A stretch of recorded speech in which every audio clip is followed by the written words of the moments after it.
Hey everybody, welcome to Bestie Book Reviews. I'm physically here with my bestie Mandy. And I'm here with Jessica. Yay! I forgot to say you're my bestie. I think they got it by now. We'll forgive you. She's overwhelmed because we're all in the same room together. Yeah. So today's video is going to be a little different. Today we're talking about my boobs.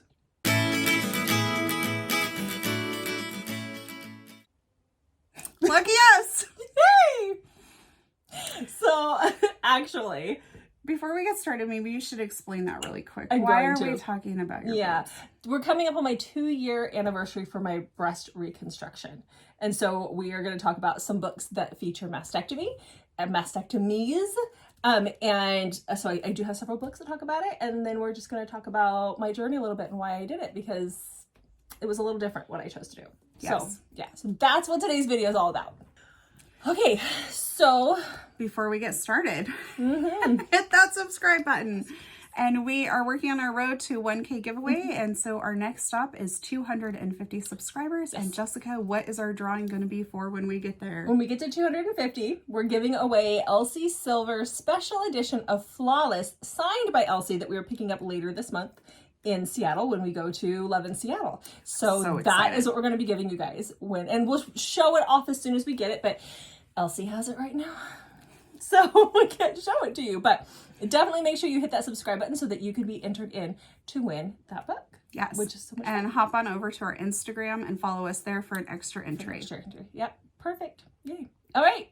Boobs. Okay, Jessica. Yeah. So why don't we start with you telling us why? Why did you get a mastectomy? So I did not have breast cancer. My sister did. My sister was 38. This was the summer of 2020. And if you're under the age of 40, they automatically test you for hereditary cancers. Like, what? You shouldn't be getting cancer under the age of 40. So they always do that test. And so when my sister did that test, it came back that she carried the BRCA2 gene. So what that is we all have BRCA genes. They actually stand for breast cancer. So we have 2 of those. Everybody has them. We have BRCA1 and BRCA2. And if you have a positive BRCA gene, it means that because those are the genes that fight breast cancer in your body and other cancers. If they're positive, it means that they don't fight those cancers. Oh. So my sister is BRCA2 positive, which somebody, like if you would have asked me before all this, I would have told you there's no cancer in our family. Nobody's died of cancer. Nobody has cancer.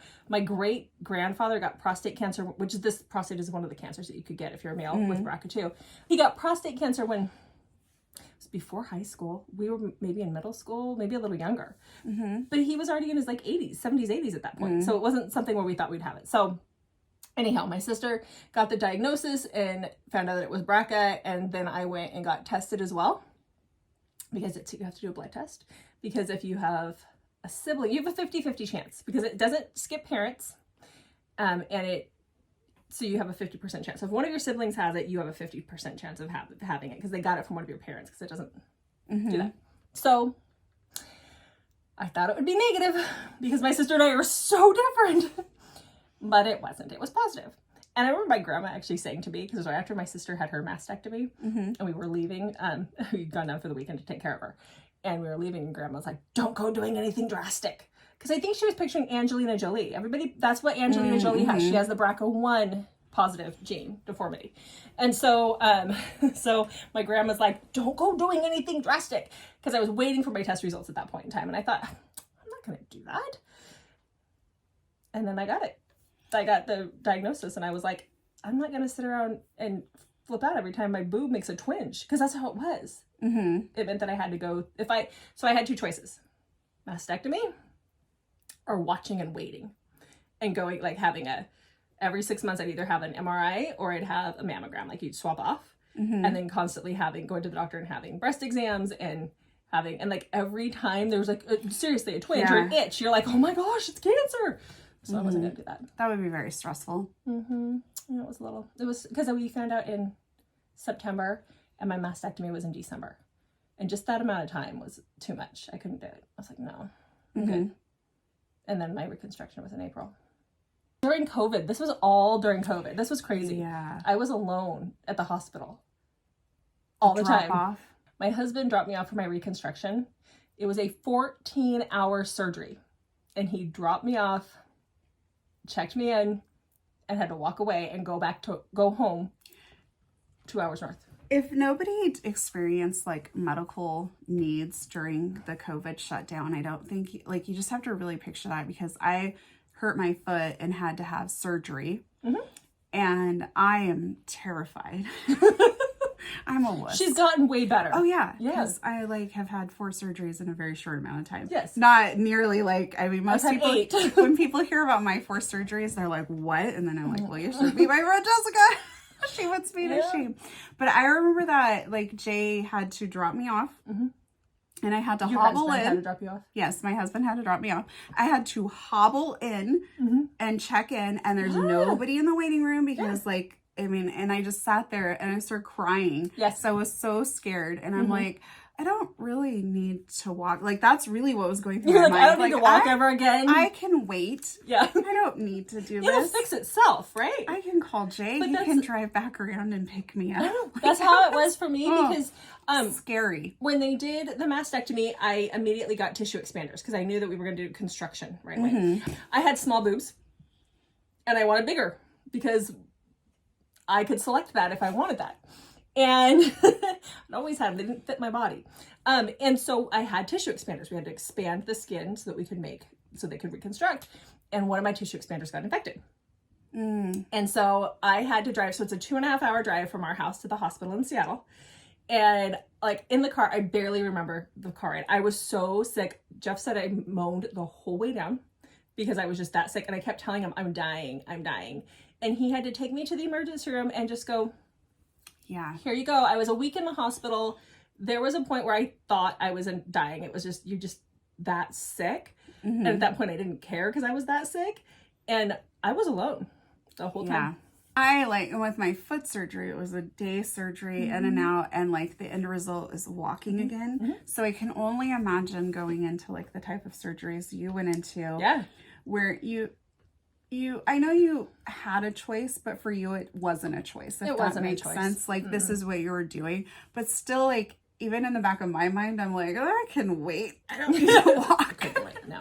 Where I like, and so I can only imagine like basically the fear. It's scary getting dropped off and just being, you know. It's scary walking into a surgery that you know is going to be 14 plus hours. I mean, so I had DIEP reconstructions, DIEP.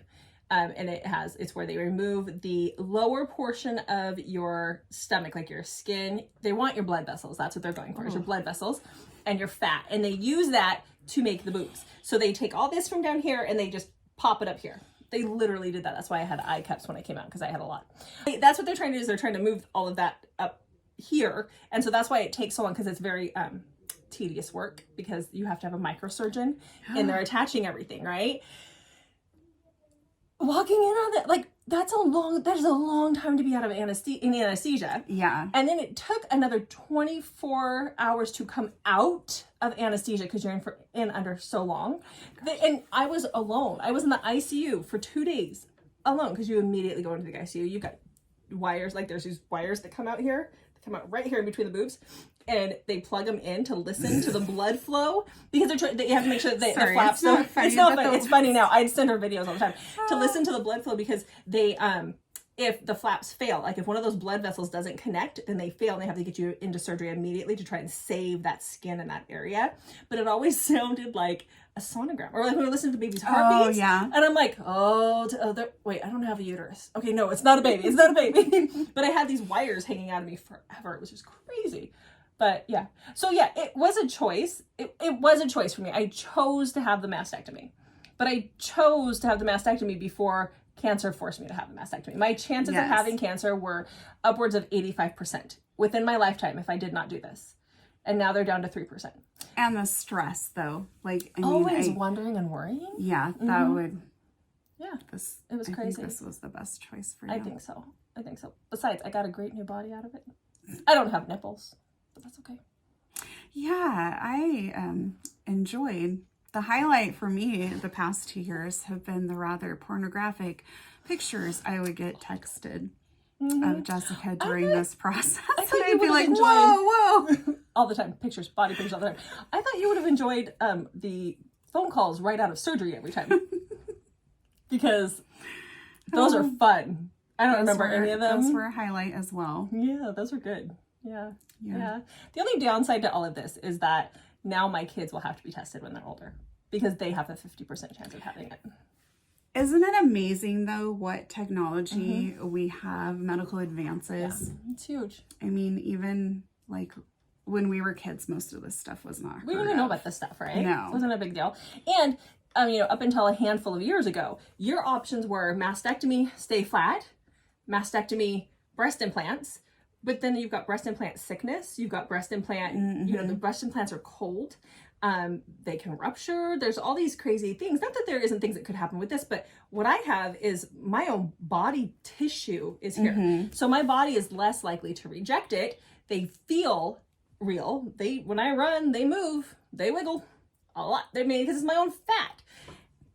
Yeah. And then I had liposuction. So they take my fat out of places and stick it in up top. It's great. But when you're going through this and you go in to have the follow-up surgeries, because they made mine really big, really, really, really big, and then they whittle them down to the size that you want them over time, over consecutive surgeries, they're able to do, they call it fat grafting. So they suck fat out of other parts of my body and put them up top to fill the boobs to make them more filled. And that's when I'm like, I don't like this spot here. Can you suck that out? But it got to a point where I couldn't do it anymore because I had too much scar tissue and then I just bled and then I had to stop. But it's all good. It's all good. My plastic surgeon is my best friend. So. What? No, not really. I'm kidding. Okay. You've seen me naked probably more times than you have, though. So I don't know. I have a lot of pictures. We got a lot of me during surgery. That's what she means. Yes. But you would send me. Oh my gosh. I know, all the time. So while we're talking about this, let's talk about some books. Yes, let's talk about books that relate to this. Yes. So and how well you feel that they held up. Yeah. The first book that I ever read that had mastectomy representation. And don't laugh, Mandy. I know you're going to laugh. It's an alien book. Oh. It's an alien book. It's called Heath for Hire. It's by V.K. Ludwig. I actually messaged her after this and I was like, oh my gosh. So the person, the female Ellie, so our heroine in this book, hasn't had a mastectomy, but she's had a biopsy, like a portion of it was gone. But the way she talks about like the feeling and, the not having sensation, I can't feel anything up here. I don't feel my bottom half either because they took the skin, they took my stomach. You can poke it all you want because they took my stomach, part of my lower stomach off and put it up top. So, and then they pull everything down, right? And I got a new belly button. It's no longer a crater after 3 children. It's great, but I don't have a lot of feeling. I'm getting it back, but it almost feels like I'm wearing like a neoprene suit in certain areas. When you go to touch it, it just is weird, but I will never get feeling back up here because they don't connect the nerves. Oh, interesting. They're starting to do that. Had I waited a couple of years, I probably could have gotten that, but I was not about to wait for that. So I can feel like pressure. Like if you're pushing on it, I can feel that pressure. But if I just brush up against something, we were having lunch with friends. We were in Leavenworth and we were standing in line and I kind of leaned over to talk to my friend's husband and he was like, your boobs are on my back. And I'm like, oh, sorry, can't feel them. Didn't know. Wow.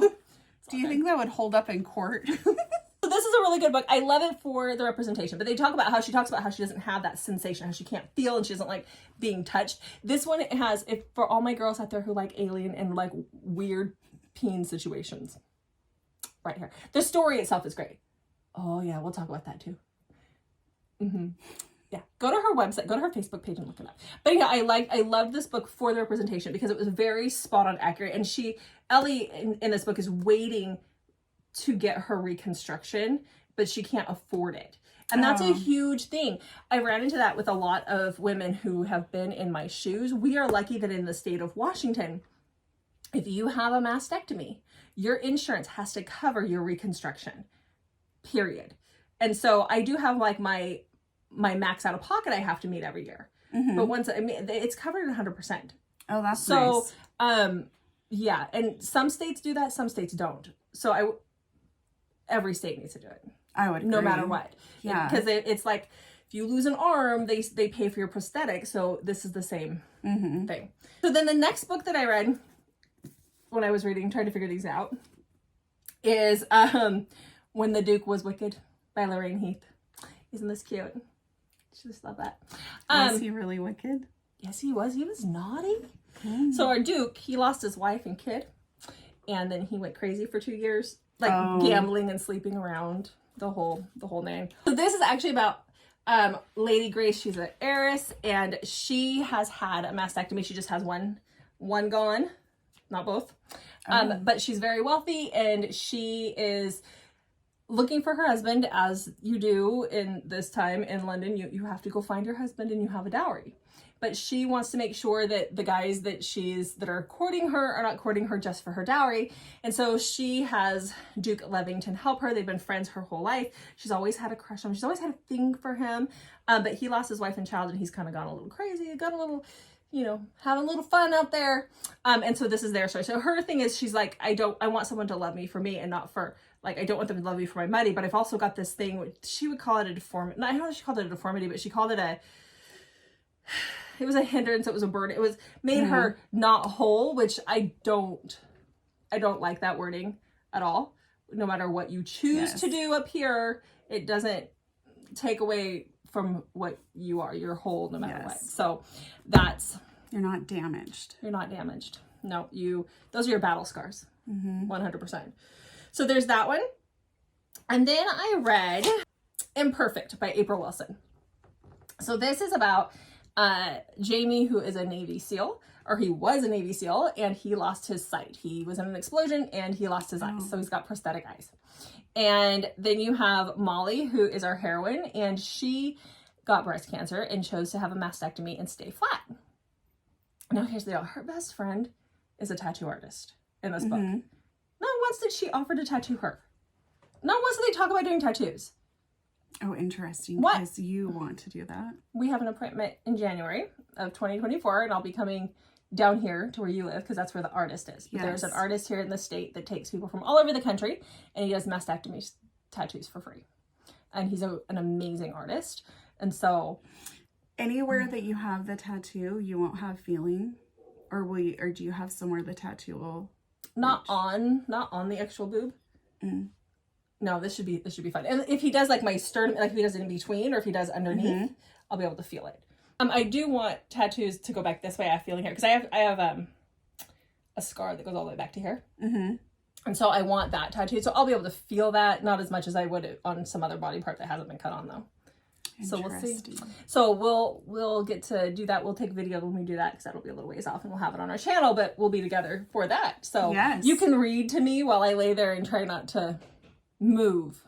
While you judge me for not being Teddy Hamilton. Well, I judge you for not being Teddy Hamilton. Teddy Hamilton, will you come and read to me while I get my tattoo? They blocked out the whole day for it. Okay. It takes forever. Anyhow. So that's exciting. So that's coming. Okay. So anyhow, back to this heroine. Sorry. So she's had a mastectomy. Molly has had a mastectomy. Her husband had cheated on her, and so she left him. Yeah, he's a dick. And he was like, I thought you were going to have reconstruction. Are you kidding me? Anyhow, she left him. But he's stalking her now because he wants her back. And he's kind of going crazy. And so she's living in this apartment. Jamie wants some independence. He's lived with his brother since the accident happened. And so now he's moving out into his own place. He has his seeing eye dog, or whatever they call them now. The service dog. Service dog, that's what they call him now. He has a service dog, and he moves in next to her. And this is their story. I really enjoyed this one. I gave it 4 stars. The thing is there was a lot of back and forth where Molly would be like, yes, I want him. And then, no, I don't want him. And then, oh, I've got to tell him. The thing is, you can see that he's blind, right? I mean, she knows he's blind. So his insecurities are right there for you to see, where she could keep hers covered for a long time. And I'm like, just tell him. You are both imperfect, according to the author. You're both imperfect, which is perfect. So, yeah. The fact that they called it imperfect, though, again, kind of bothers me, but that's okay. I get where she's coming from.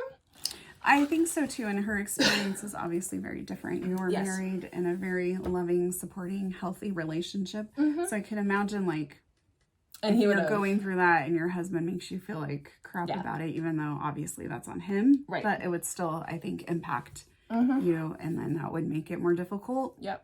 My husband didn't care what I chose as long as I was here. That was kind of... Well, yeah. That was pretty much it, as long as I'm here. So... yeah.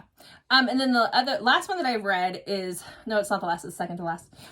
Chasing Butterflies by Josephine Brierley. This was her very first book. And you can kind of tell, like I said before, when we were talking about it before, she uses, like, every other sentence has the person's name in it. And you don't talk that way. We don't, you know what I mean, Mandy? I do, Jessica. Yeah. You don't talk that way. Anyhow, it's still a great book. The premise of the book is amazing. So this is about Lori and Lucas. And when Lori is actually dating somebody else at the beginning of the book, and they're on vacation, when they're on their vacation, they're getting jiggy with it. And I don't know who can hear through the door. I don't know if your kids can hear me. And there's liquid coming out. There's like blood coming out of one of her nipples. And the guy that she's dating loses his mind, like, oh gosh, that's so gross. And she's like, I'll take care of it. Gross. It is kind of gross. But that's how it happens sometimes. And really? I had no idea. Yep. And so if it's in your milk ducts, if you have cancer in your milk ducts. And so when she gets back home, she discovers that she does have cancer in her milk ducts. She ends up, that relationship has its own thing, that whatever.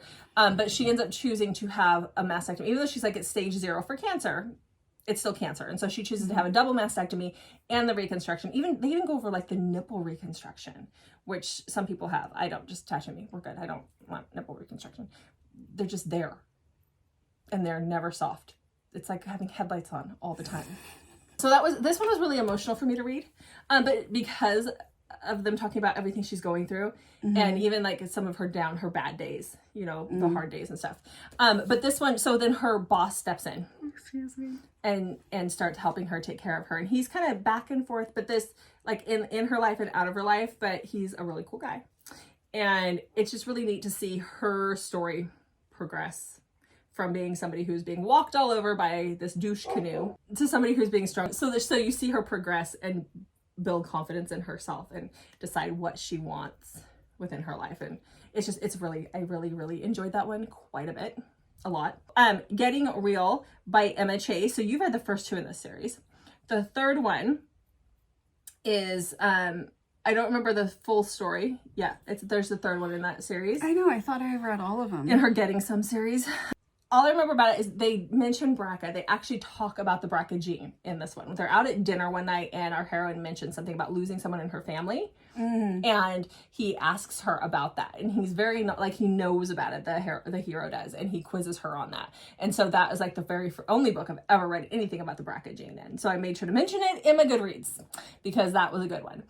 There are a few other books that do have mastectomy representation, but I personally have not read them. So I'll let you know what they are. And if you guys read them, let me know how they are. I asked in my DIEP flap group, like, who's read any books and what is there? It's hard for me to continue reading a lot of them because they get really emotional for me. Even though I saw a counselor, I did my whole thing before I went in, it still gets emotional. But I'm told Dreams of Magpie Cove by Kennedy Kerr, it's Kerr, it's Kerr. We'll put it up. And then Unraveled by Aubrey Bondurant. Sure. Slow Burn by Bromberg is the other one. So those are ones that I know that have mastectomy representation. Yay for 2 years with boobs. No, seriously, if you guys have any questions about what I went through or what this, just down below, ask. I'm an open book. She is. I am. I sent a lot of nude pictures. Yeah. So. Of the surgery process. Yes. No, not actual nudes of the surgery process. So anyhow. So that is what we have for you guys today. Hopefully you can, I think a lot of these authors, when they write this stuff, it's stemming from their own experience. And so the books might not be, 10-star reads, but the emotions are there and it's really important to get their work out there, I think. Yes. Yeah. So thank you so much for joining us today. Make sure to check back on Mondays, Thursdays, and Saturdays for new videos from us and hit that subscribe button. And we'll see you guys in the next one.